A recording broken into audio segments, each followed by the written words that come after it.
John chapter 3. Now among them there was a man who was a prominent leader among the Jews, a Pharisee named Nicodemus. He came to see Jesus under the cover of night and said to him, "Rabbi, it is clear for all of us to see that you come from God as a teacher. The signs you perform are proof that God is with you. No one is able to do these signs that you do if they are not in union with God." Jesus answered him emphatically, "No one is even able to recognize anything as coming from God's domain unless they are born from above, to begin with. The very fact that it is possible to perceive that I am in union with God as a human being reveals mankind's genesis from above."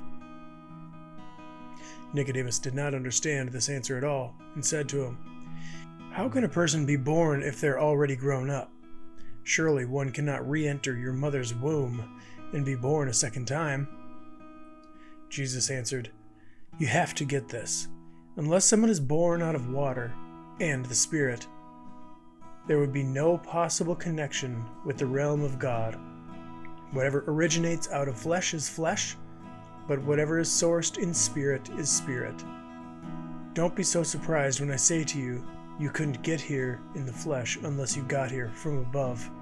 We can observe the effect the wind has and hear its sound whenever it touches objects, yet those objects do not define the wind. It comes and goes of its own accord.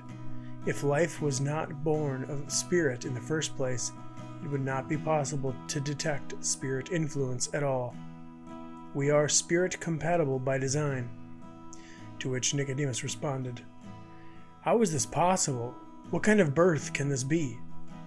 You are a teacher of Israel, yet you do not know these things?" "Nicodemus, hear me. Our conversation stems from what we, mankind, have always borne witness to. We endorse what we have observed. How is it that your religious perspectives keep you so blinded to this? If I speak incarnate language to you, and you are not persuaded about our common origin, how will you be persuaded about heavenly things?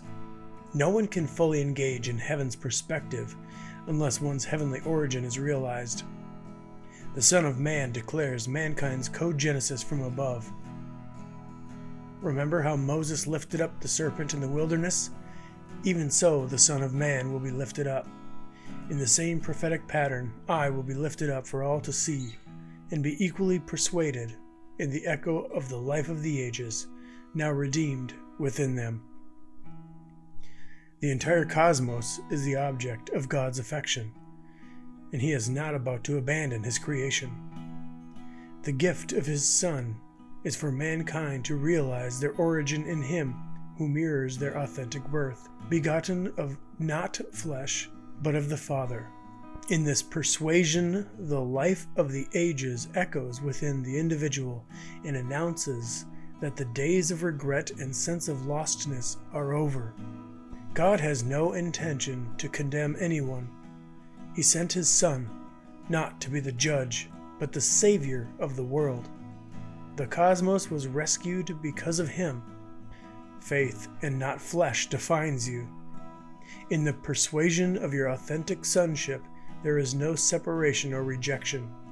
For someone to prefer not to embrace this is to remain under their own judgment, sustained by their futile efforts to define themselves through personal performance. In their stubborn unbelief, they reject what is revealed and redeemed in the name of the Son, begotten only of the Father and not of the flesh. And this is the crisis. The light is here right now, yet people are so addicted to their own darkness that they prefer a life of labors, annoyances, and hardships. When someone is engaged in something worthless, they often fear exposure and feel threatened by the light. He who discovers the poetry of truth faces the light unashamedly. His lifestyle boldly displays the workmanship of union with God. His works speak for themselves, made in heaven, wrought in God. From there, Jesus and His followers went to the region of Judea and spent some bonding time together, immersed in conversation.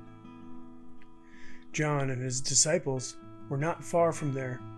at the place of springs, Anion near Salim, which made it a popular location for baptism. This was shortly before John landed up in jail. Some of the disciples of John were arguing with a Jew, who was probably baptized by the disciples of Jesus. They debated about the meaning of these purifying rituals, comparing notes as to which baptism would be the most significant between Jesus and John's. All the Jewish teachings about ceremonial washings, laying on of hands, and all the teachings pertaining to a sin consciousness, including the final resurrection of the dead in order to face judgment, are no longer relevant. They anxiously informed John that the one who was with him beyond the Jordan, whose life and mission he endorsed and bore witness to, is now attracting everyone to him. His baptism could put them out of business. To which John responded, "Well, he obviously has heaven's backing, so let's not be jealous. Everything we have is a gift. You heard me when I said that I am not the Messiah. My mission was to introduce the Christ, not to compete with him. The bridegroom's best man does not compete for attention. He is appointed to support the groom and to greatly rejoice when he hears his voice. This is my joy. This is what I have come for." The significance of my prophetic mission was simply to elevate him. We are dealing with two dimensions here. The one coming from above presides over all, while the reasoning from a mere earthly perspective is confined to communicate from an earthly point of view. The conversation realized as originating in heaven has the final say. Even though I have seen and heard heavenly things, it seems to me that no one embraces what I have borne witness to. By trying to protect a fading prophetic perspective, you are missing the entire point. The shadow is now eclipsed by the substance, not the other way around. Whoever lays hold of this testimony has the evidence of God's truth embossed like an impression of a signet ring, resonating in their inner consciousness. For the one sent from God communicates God's gift language from the limitless resources of the Spirit. The theme of this conversation celebrates the extravagant love the Father has for the Son, and in him every gift of God is revealed. His hand extends God's touch. He is God's embrace of the human race.